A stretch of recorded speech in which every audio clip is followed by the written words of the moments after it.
Hello, everyone. Lisa Cybaniak here from lifelikeyoumeanit.com, coming to you live to talk about our latest book for our book club. So, I'm just going to scroll through here and see if I can actually see that I am live because sometimes this doesn't like to do it properly for me. And I'm just going to turn on another light here. That's a little bit better. So, happy Sunday. And I hope that you got a chance to read the book that we're doing this month.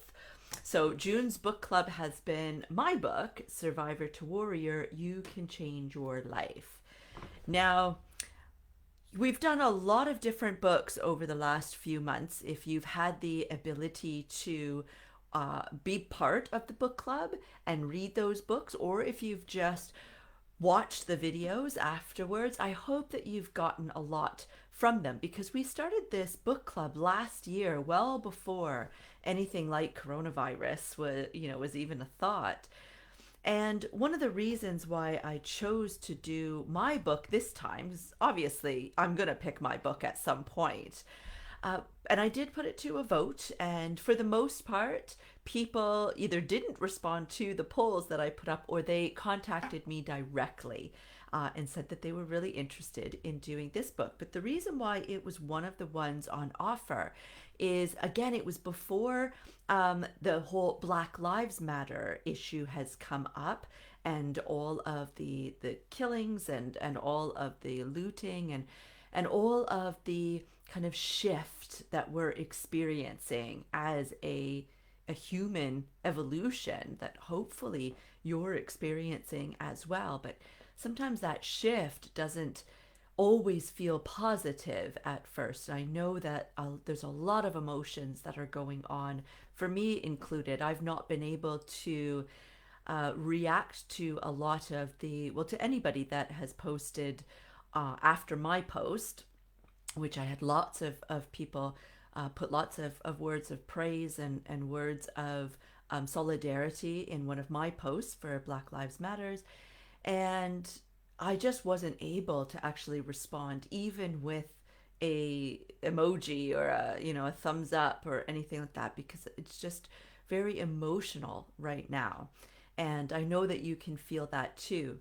But when I suggested to do this book, we weren't looking at race and equality at that time.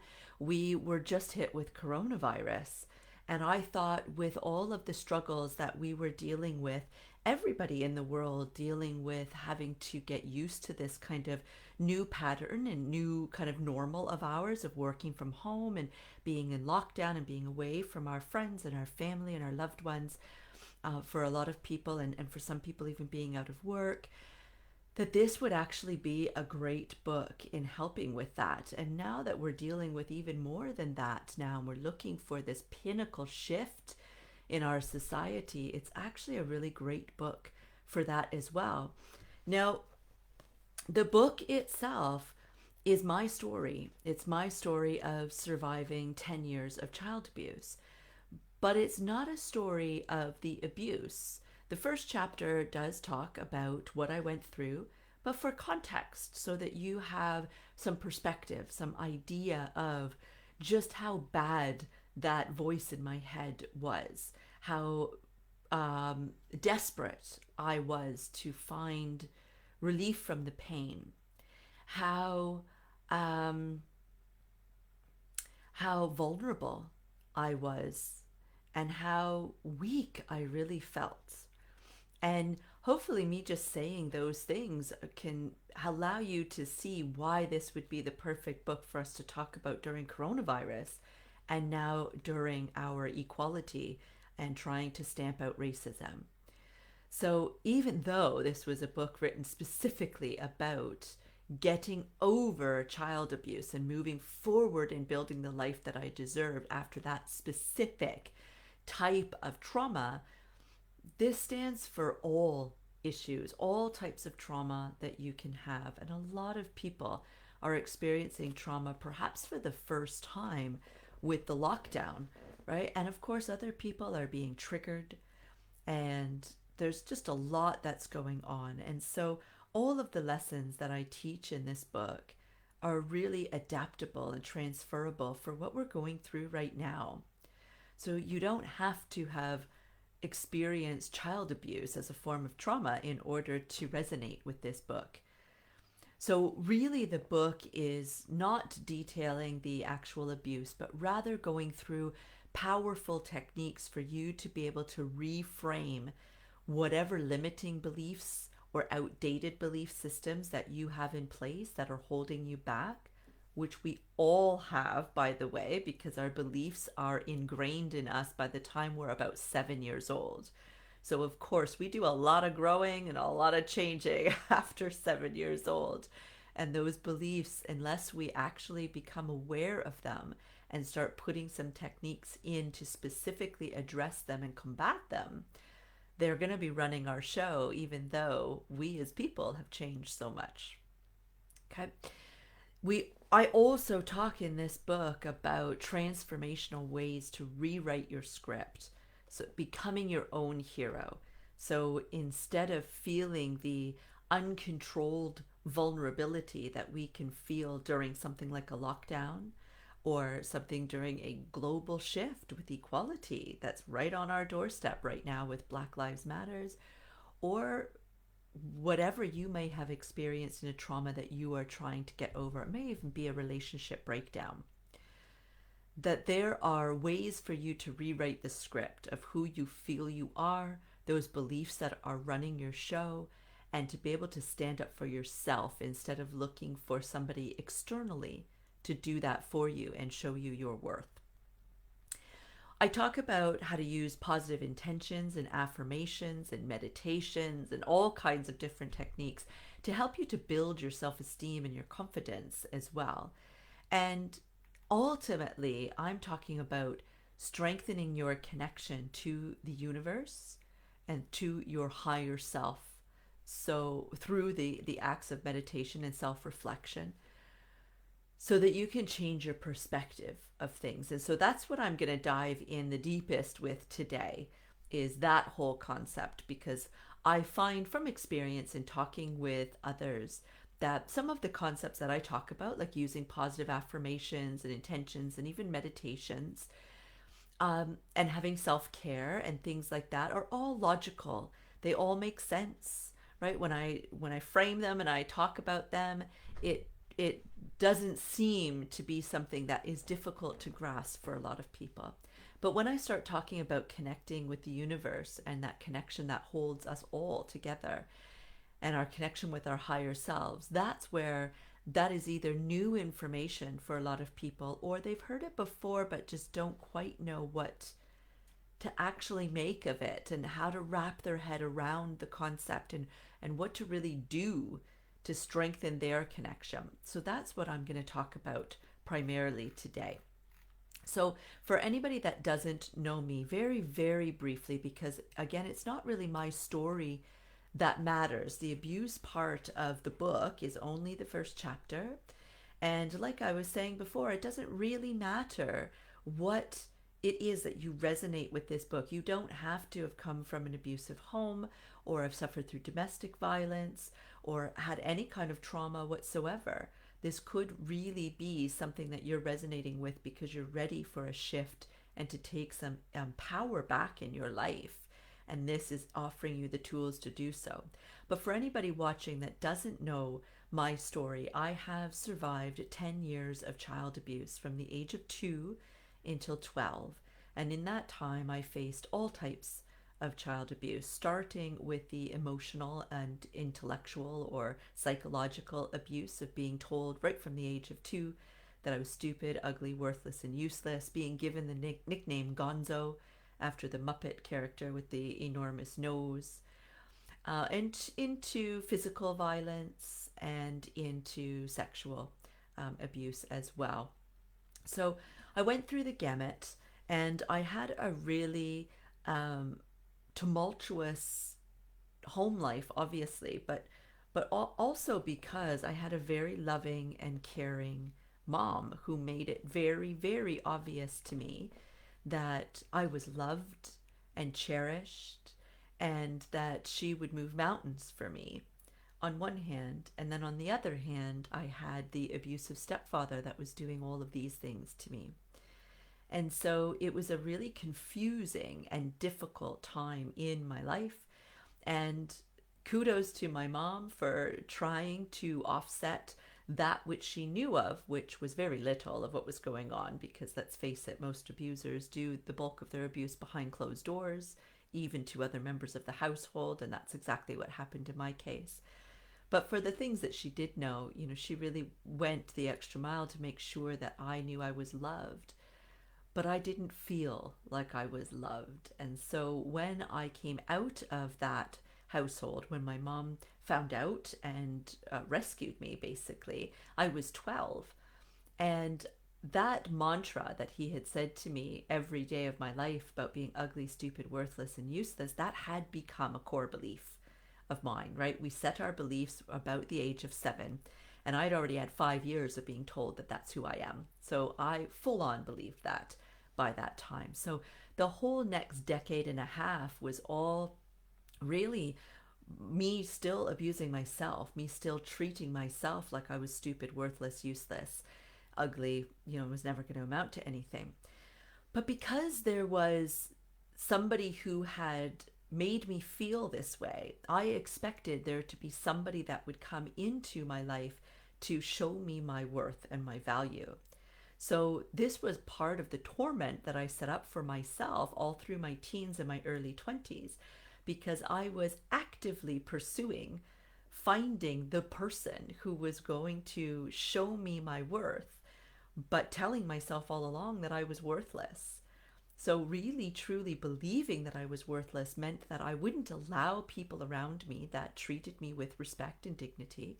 And when I did, I wouldn't allow myself to actually feel like I was loved by them, because I didn't feel, it didn't match the internal representation that I had going on, that narrative, right? And so I was setting myself up for failure over and over again. And with each person that would enter my life and I would not allow them to show me their love and their respect, right? And I wouldn't allow myself to see it. And I would purposely choose, of course, there were some people that came in and were quite brutal. And with each of those types of moments, whether it was had the potential of being beautiful and I just didn't see it, or it was really difficult and nasty, it was all just furthering the evidence that I wasn't good enough. Because again, I was finding that externally. So when I was in my 20s is when I started to find solace in books. And it wasn't books about recovering from child abuse, it was books about spirituality that I was guided towards. I needed to find a reason for why this had happened to me. I needed to find a purpose. I needed to understand why it was okay for something this terrible to happen to an innocent child.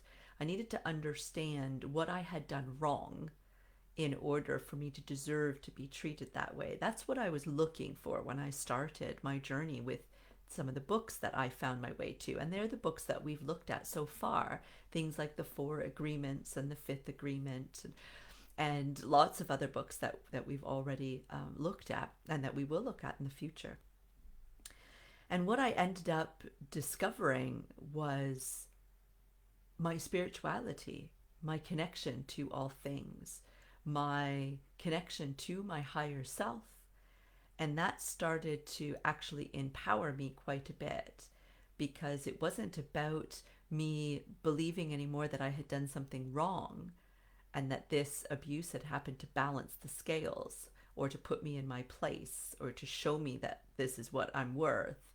It was more about me being able to realize that this set me up for the greatest lesson in my life that I could possibly learn: how to love myself, how to respect myself, how to find my strength within, not looking for that external person to make it all better, but finding her inside myself.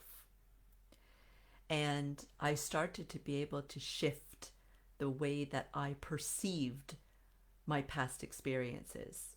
Not that I look back on them fondly, I do everything that I can to not look at them in detail, but I am able to look at things in a completely different light. And that's what the rest of the book goes on to share with you, is exactly how I did that. So let's dive in. So, the book, like I said, the book talks about a lot of different things that you are more than welcome to read about that make some sense. Like the first chapter outside of my story, so the second chapter really, or the first one getting into the content of the book, is about meeting our needs, about how we all have needs to meet, and those needs are valid, and the way that we go about meeting those needs is necessarily for our best interests, that we are just doing things out of habit, things that worked for us before. But as we've grown up and as we've changed and society has changed, they aren't necessarily the best ways to get what it is that we want. And so that first chapter is really encouraging you to get real with yourself and figure out all of your behaviors, even the ones that are going on in here, especially those ones, the way that you talk to yourself, the way that you judge yourself, the way that you are talking to other people and judging other people, and the way that you maybe talk about your work or your successes or whatever else with people, the way that you react when somebody that you love has something really great happen to them when you're not having great things happen right now, and vice versa. Right? All of those things are not for us to be putting you down and finding all of your flaws. It's for us to understand that actually, even when we're reacting quite negatively, when we're putting ourselves down or maybe even putting somebody else down, we're actually meeting a need. And that need being met is not the thing that needs to change. That's sacred. That is a valid need. We just need to get clear with ourselves what the need is, understand how we're currently going about trying to reach that need, and then decide if that's really the best way for us to do that. And if not, determine for ourselves what is the better way to meet that need. And that all just starts from the awareness of what it is that you're trying to get out of what it is that you do, because we're all doing it. It is completely human nature. So, like I was saying at the beginning, what I'd really like to focus on is the spiritual side of the book, because this is the part, the stuff, the nitty gritty stuff that people find the most difficult. So I'm just going to see if there is any comments here before we get started. And I don't see anything. So bear with me if you are leaving comments. My deepest apologies. I don't see them here right now, but I will go back in over the coming days and weeks and answer any questions that you have.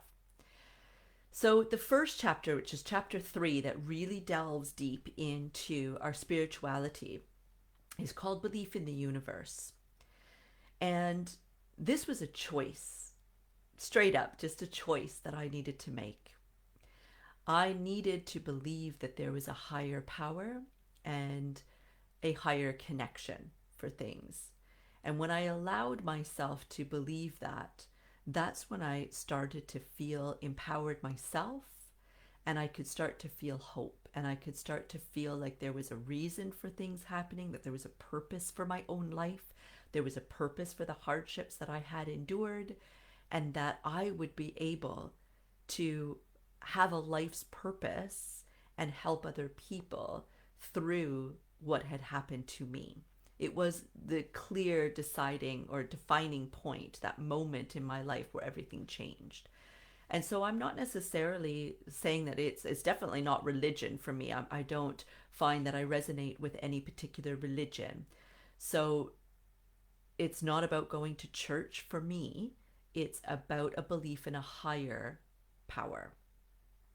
And when I say higher power, I find that that is a difficult term, because it makes it seem like that power is here and the rest of us are down here.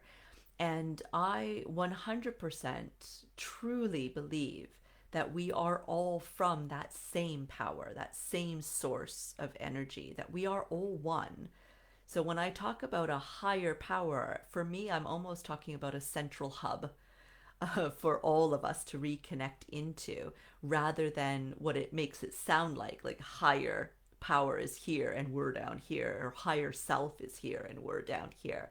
That's not how I interpret it. So when I'm talking about it and I'm using that word higher, if it helps to visualize it more as a central hub where we have a centralized energy that we are all connected to, that we all branch out and go about our business, finding our purpose and living our life, all connected to each other and to this central hub. So belief in the universe for me started to come about through the reading of spiritual books and through meditation and through self reflection. And I just started opening my eyes and started to choose to look at things a bit differently. And I thought, if there is a higher power, if there is a universal energy and I'm part of that energy, then I should be able to tap into a feeling or a knowing that I'm on a right path, that I'm doing the right thing.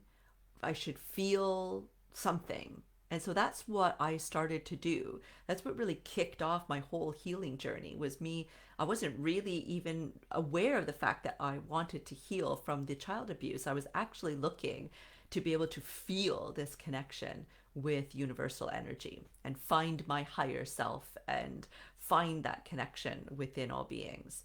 And for me, that path took a lot of different twists and turns. I found my way to Reiki, which was a huge blessing.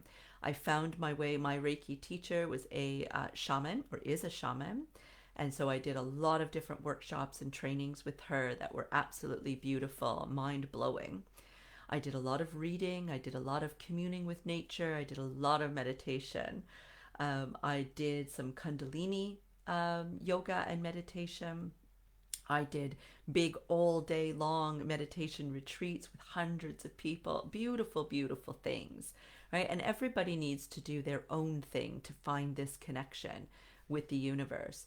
But I tell a story in this chapter about a fire that broke out at my office. At the time, I was a massage therapist, and I shared my office with a dear friend of mine who I'm still great friends with today, who has a foot clinic, a foot care clinic.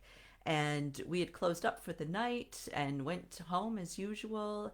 And I woke up in the morning to her phoning me. She had gone into work very early and found that our office had burned down in the night. And nobody was hurt, luckily, but it literally ripped through everything.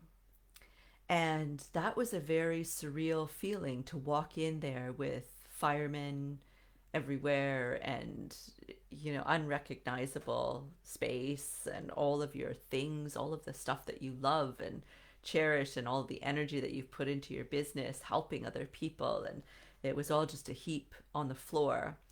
And the interesting thing is that my relationship with my friend, who again, she is still a friend today, we have managed to patch up our relationship, but before this fire, we had started to undergo a rocky time.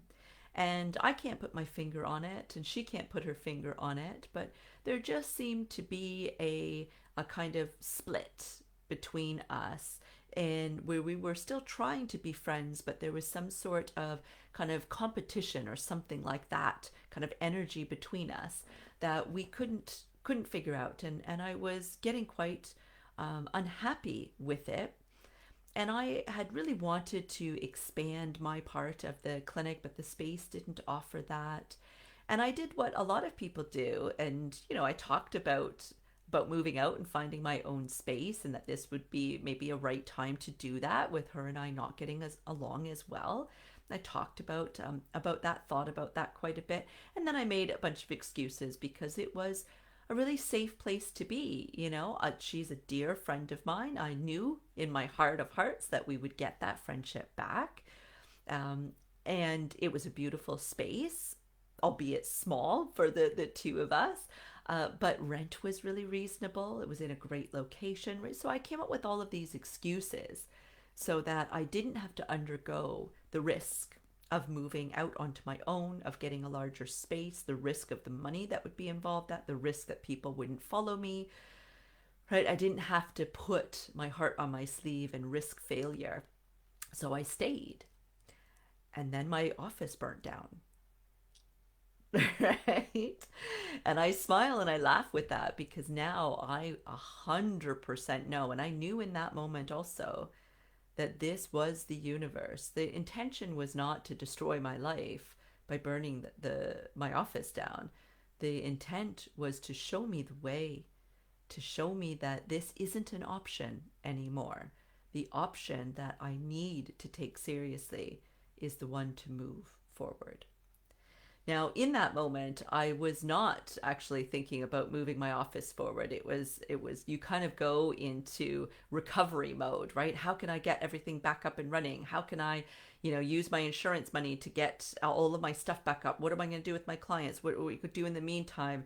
The building had an extra room for us to work in, but it wasn't complete. There was wires dangling from the ceiling. How could we get this working to be a functioning massage therapy clinic and foot care clinic? And right, so you go kind of into adrenaline overload at that time. But our relationship, mine and her relationship, deteriorated extremely quickly with that fire. We did not come together during that stress. It drove us further apart. And so it was harder and harder to go into work. And so I knew that this was definitely the sign that there was a bunch of little things that if I was listening, if I was allowing myself to feel that connection with the universe and with my higher self and with all beings, that I would have seen those little signs. And instead of making the excuses, I would have listened. And now comes the biggest sign of all, right? I got kicked off the cliff and it's do or die time, right? I can either be completely miserable and stay where I am because of the safety of it, or I can take the chance that the universe itself is telling me to take. And so I did. And of course, never looked back. Eventually, we were able to patch up our relationship, which we are dear friends again now. I had a really booming, successful practice right on the water in Burlington, Ontario. It was absolutely beautiful. And once it ran its course, I again listened to the universe. And this time, when it was 5 years later and my lease was running up, and I had the urge to close everything down and work from home, it made no sense. Right? I had this beautiful practice with 6 treatment rooms. I had beautiful people that were working with me all together to help the wellness of others, right on the water. And I wanted to move my massage therapy business into my bungalow. It made no sense whatsoever, but I had learned from that fire. I learned if I did not listen, that hell was gonna open up, or I was gonna be given something that was gonna make me listen. And again, not in a mean way to try to destroy my life, but in a way to give me no other option but to pay attention. Say, no, Lisa, this is your path. So I didn't understand it, but I did. I closed down my business. I had ridiculous amounts of questions to answer from all of my clients, hundreds and hundreds of people who loved that space and couldn't understand why I was closing it to work from home. And I couldn't give them a reason other than this is what I feel drawn to do. And all of those people that worked with me, all of my subcontractors doing all types of other modalities, all in the pursuit of helping others, and have to know that now I was putting them in a position of having to go and find another space. And that was heart-wrenching to do, and to know that I wouldn't be working with them again. But I knew that I had to do it. I knew what happened the last time I didn't listen, and I wasn't prepared to have to go through anything like that again. So I was listening, closed down my practice, moved it into my house, and in 3 weeks, my husband and I at the time separated. After that, I had to find a new place to live and bring my practice with me. I ended up going back to university to get a degree. None of these things I would have been able to afford to do if I had that clinic down at the water with 6 treatment rooms and all those people working for me. a killer business. It was making loads and loads of money, but it also cost loads and loads of money to keep up and running. And so while I made good money that I was able to bring home, I didn't make enough to be able to pay for a mortgage by myself and pay for that clinic. And certainly not to then have to pay tuition on top of that. I didn't know I was going to go to university. I didn't know that I was going to get divorced, right? Those were things that were far out of my mind when I made this decision to listen to my gut and follow what it is it was telling me to do. And when I finished teachers college, when I went through university, 4 years and went to teachers college, and I had the notion to apply globally and got a job in England, I didn't even think twice about it. I didn't sit around with my family and debate the pros and cons like most people would do, right? I didn't even really give it as an option for others to give me their opinion or their advice. I made up my mind based on my gut, what my higher self was telling me, what my connection to the universe was telling me. And I, again, couldn't understand it, but I listened. I got here to England and I hated it. I enjoyed the country, I enjoyed the people that I met, of course, but it takes time to develop real relationships with people, right? All of my friends, all those people I had developed relationships with over decades weren't here. They were in Canada. And sure, we were WhatsApping. That's not the same, right? I had nobody to just go for a cup of coffee with or go to the cinema with or do anything outside of work with, really. I was homesick. I hated the education system here. I felt like I was part of the problem rather than part of the solution. And I was really confused for a while because I thought, I don't understand why I had this pull to accept this job and come here for this so that I could be so unhappy. But again, fast forward another few months and it all becomes clear. I met my husband and his 2 children, my stepsons, right? I decided that I was going to start speaking out about my abuse in the form of blogs and give people strategies and tell them what it is that worked for me. Took off more than I could ever expect. I started holding workshops, took off more than I could ever expect. I started a 3-month coaching program to help others through abuse and trauma. Took off more than I could ever expect. And I was able to leave teaching so that I could do this business. Wrote my book 32 years later after finding safety. And the rest is history. I'm the person that you know now. Podcaster, author, Reiki master, NLP practitioner, and survivor. I tell my story on radio and podcasts and in newspapers and magazines, right? And I'm finally bringing my abuser to justice as well. I couldn't have known any of those things when I got that urge to move to England. But I know in my heart of hearts that if I would have stayed in Canada and still have been a massage therapist, I don't know why I would have had a pull to start writing about my story. Because me doing that was all about me needing to find something that made me feel whole inside, because I felt like I was being torn apart every time I went to work to teach. To see that look in a child's eyes when they couldn't get it and they weren't doing well on their tests and they felt stupid because they couldn't do well on a test, and all I could do was try to teach them how to answer a 6-mark question better. That was soul crushing. I didn't have that as a massage therapist. I loved my work as a massage therapist, but I listened to that desire to go to university and get 2 degrees. I didn't understand why at the time, and now I do. That's a belief in the universe. That is being able to step back and say, the things that I'm drawn towards, the thing that I find myself looking up on the internet, I wonder how long it would take to go back to school and do this, or I wonder what it would be like to do this. Those are all little niggles that are being put there by the universe, which is yourself. We are universal energy. We are all bundles of energy. And that leads me into the empowerment of realizing that you chose the life lessons that you are here to learn today or in your life. This life lesson that I chose to come here to learn how to love myself, how to respect myself, I chose that.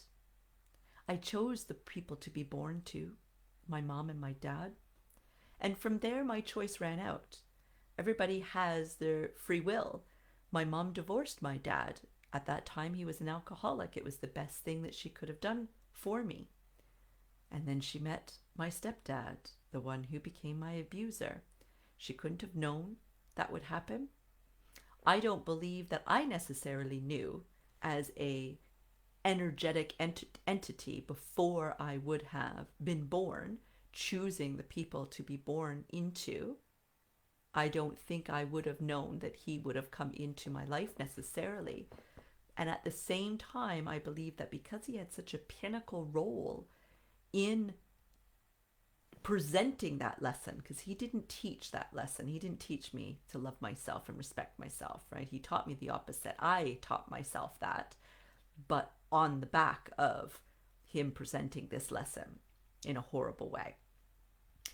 And so I believe that his energy, his soul is very important to me because he had the most important task of all, showing me that lesson. Now, had my mom stayed married to my dad, maybe he would have had that important lesson. Maybe it would have been my mom, right? It doesn't really matter except for the way that I choose to look at it, which empowers me again. So now my stepdad is in my life and he's presenting these lessons in a really horrible way because that's his choice to do so. He may have agreed on a spiritual and energetic level to be there for me and help teach me this lesson and guide me. And then in reality, when he took human form and the opportunity was here, he took his own life lessons and his own personality that had developed, and he allowed that to come out in the way that it did and allow it to impact me the way that it did. And this kind of leads into the power of forgiveness that I talk about in the book as well, that I don't need to forgive his actions. I can forgive the fact that he chose to teach me or present to me these great life lessons in such a negative way. It was his choice to do that. He did not have to make that choice, and he did. That is what I forgive him for on a spiritual, energetic level. It doesn't mean that the things that he did, the way that he behaved, the pain that he inflicted onto me, or any of that, doesn't mean that any of that was all right. It doesn't mean I condone any of it. It simply means that I acknowledge that he had a choice. He had this very powerful position, this very inclusive position to be able to show me my path in life. And he could do it in any way that he chose. And I forgive him for making that choice to do it the way that he did. But that's not going to prevent me from actually learning my life lesson. Because then what would be the point of all of it? Right? Just because I don't like the way that it is presented to me doesn't mean that I can't still go and learn the lesson. And that's what I decided to do in my 20s, was to say, okay, I acknowledge that he did not teach me self-love, self-respect, or anywhere close to that. But now it's time for me to step up and teach that to myself, find it within myself, rather than run away from it because I don't like the way that it was presented to me. That is part of my whole purpose, is being able to do that, to make that decision. That's a decision that I can make. And when you've got a belief in the universe, a belief in yourself, a connection with your higher self, then you can make that type of decision in a blink of an eye. because awareness opens up to you. You start to consciously see things that you didn't see before.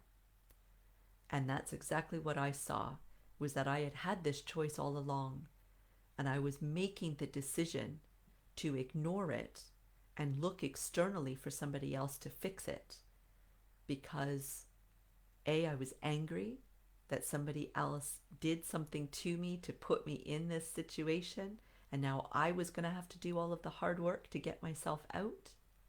I didn't believe for the longest time that I deserved to be happy or loved or respected, right? All of these things started to be visible for me, and I started to realize, aha, so I can make the choice to actually learn the lesson despite the fact that I don't like the way it was presented to me. And that's exactly what I did. I found what worked for me. And part of that is what I've just been talking to you about, the belief in the universe, belief in self, the fact that I acknowledge that I chose to come here to learn these lessons in this life, the power of forgiveness and what that means to me, being able to actually say, okay, I don't condone what it is that you do, what you did. I don't want you to be able to do that to anybody else. I don't want to have any type of engagement with you in this life whatsoever. But I acknowledge that before you did those terrible things, on a soul level, on an energetic level, you agreed to have one of the most important parts of my life to present that lesson. You accepted that, which I am grateful for. But what I forgive you for is the way that you decided to then implement that lesson. I hope that that makes sense. So then in the book, I talk about several different concepts that really made a big difference for me in my self-esteem and in just kind of finishing these bits. So a lot of that was self-reflection. So I talk a lot in the book about sitting back at the end of the day and reflecting over my different reactions that I had, a lot of them in my head, right? Because we do a lot of our reacting. We put on the face that we know is acceptable for people to see while we're at work or with our friends or whatever we're doing. And even now in coronavirus, when we're on Zoom meetings and all the rest, right? We put on the smile that people want to see, but in our minds, we're telling ourselves that we're stupid and we're ugly and we're worthless and we're useless and we can't do that and they won't like us and all this stuff that we say in our heads, which by the way is normal. There's a lot of people that say, I mean, everybody says some negative things to themselves at some point, if not throughout their whole lives. They don't have to have endured any type of trauma or abuse in order for that to happen. Okay, in fact, there's a lot of people that come from very loving and stable families that still have that type of language, that mantra going on.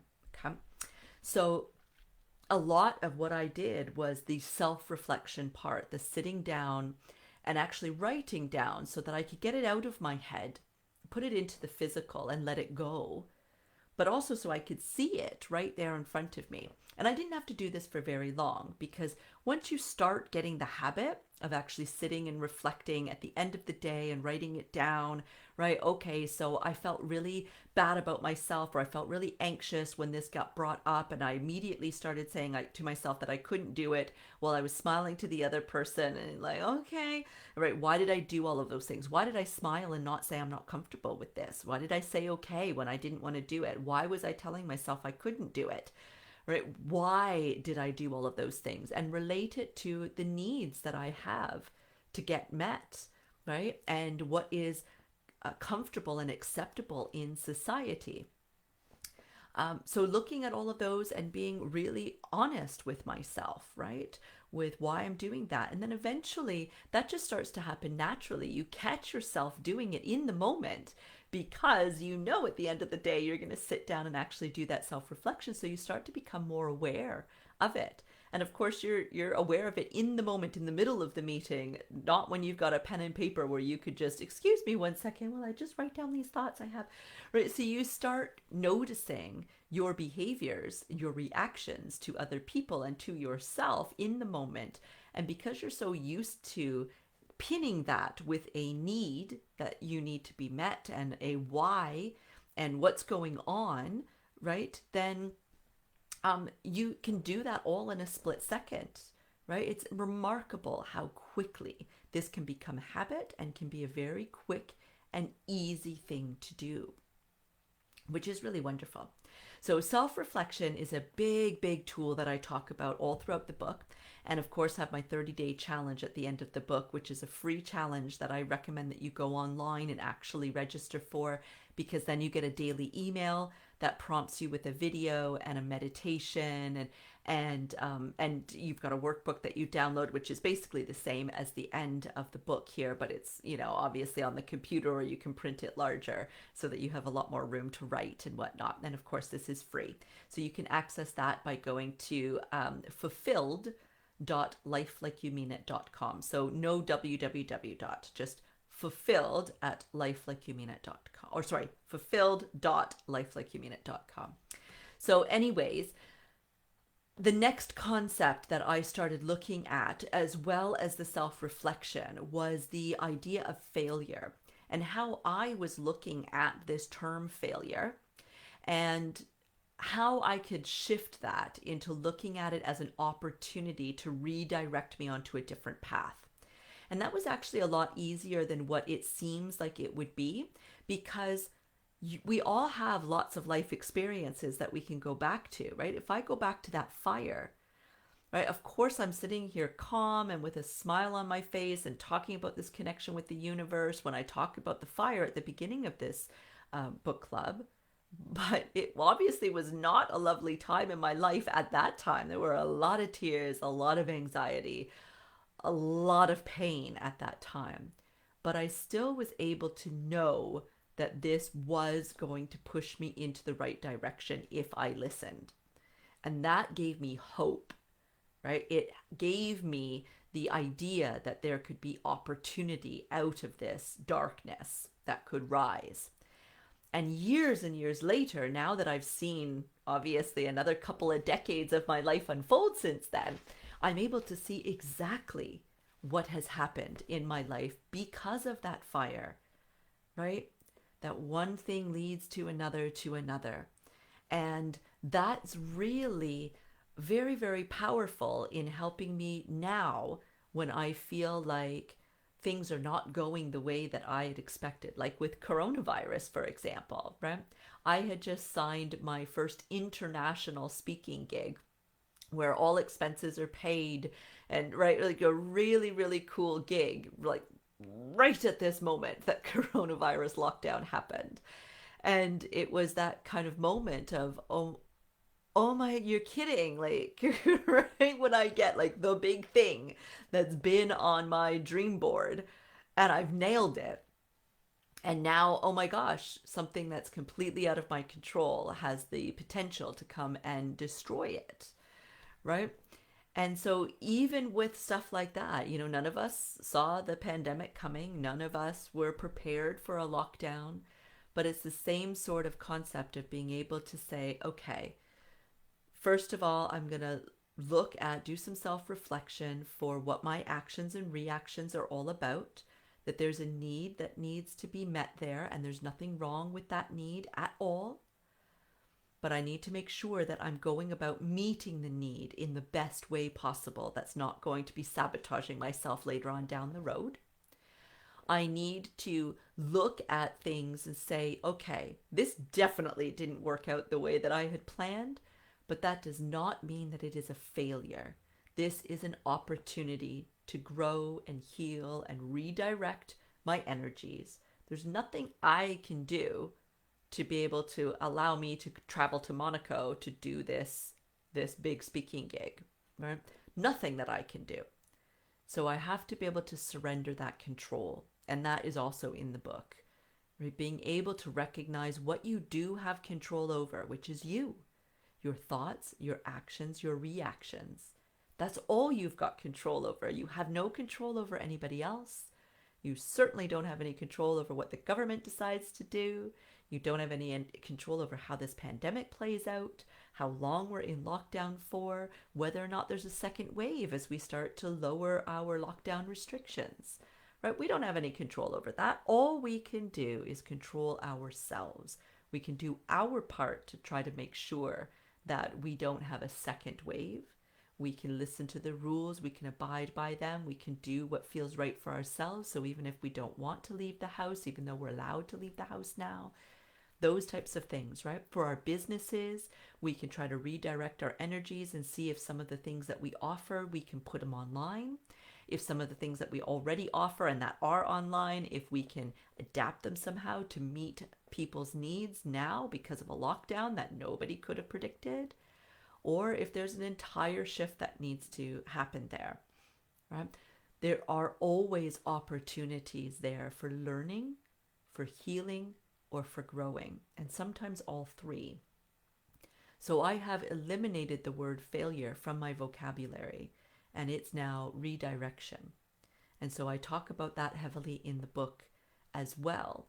And doing that is partly that self-reflection exercise as well, right? Looking back at some of the most difficult times in your life without triggering you, of course. You don't have to think about abusive times or a big trauma.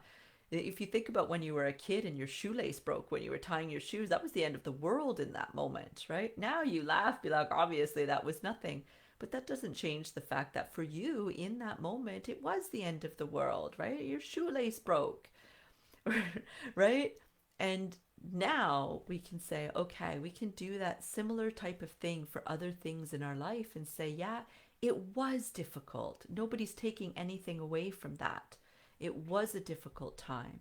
But because that difficult time happened, I actually moved on. I went to school, or I changed jobs, or I moved house, or I lost some friends and gained some new friends, or whatever, got divorced, right? Whatever ended up happening in your life.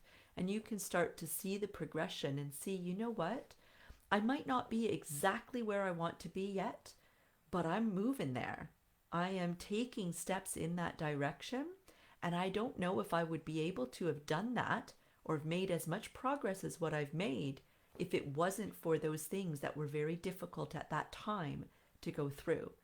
And this lockdown is going to be the same thing, as is the Black Lives Matter movement is going to be the same thing, as is whatever trauma or abuse you are trying to overcome will be the same thing, and everything in between. And that's why I say that the lessons that are in this book are really, really poignant for anything that you are going through right now and ever. It's all about shifting our perspective so that we can better adapt.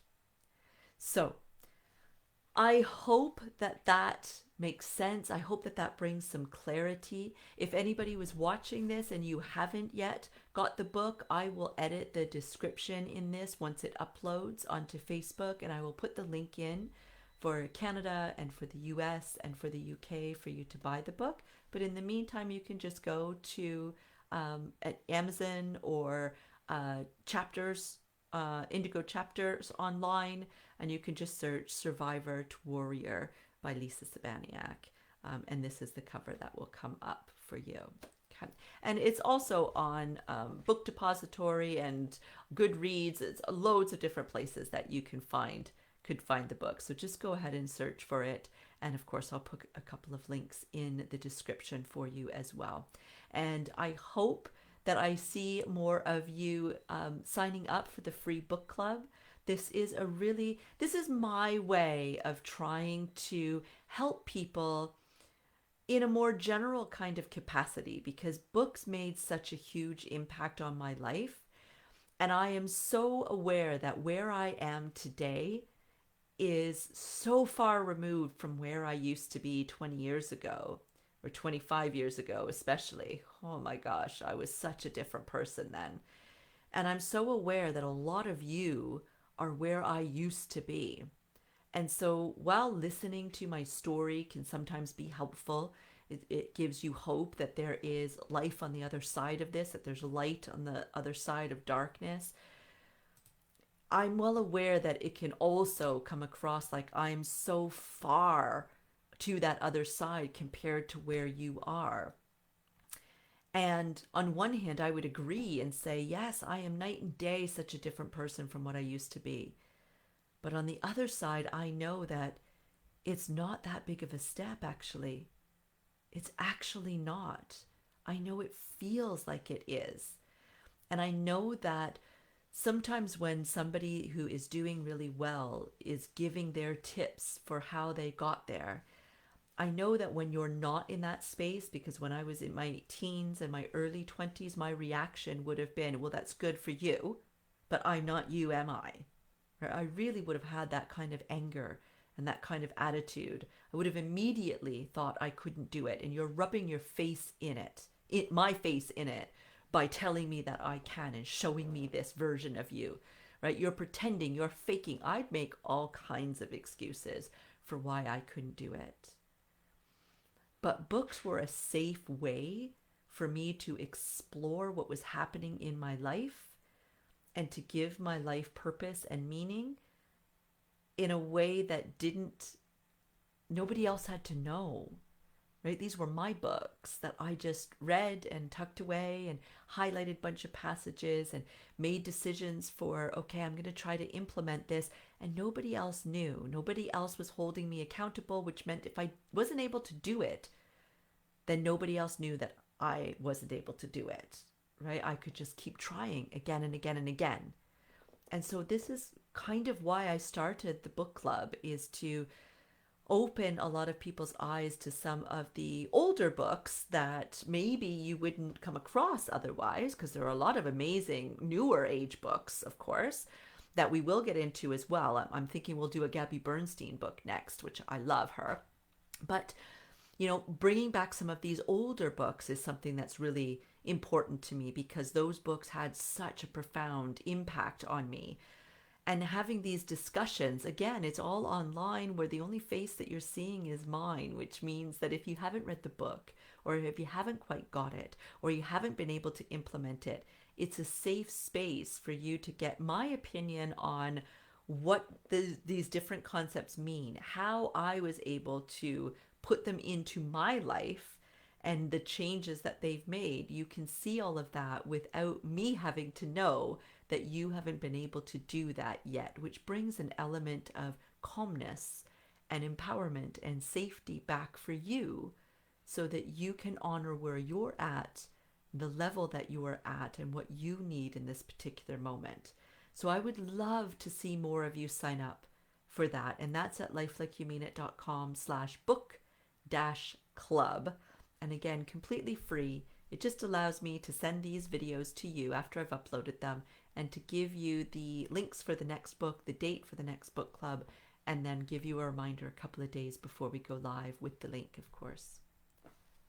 Bless.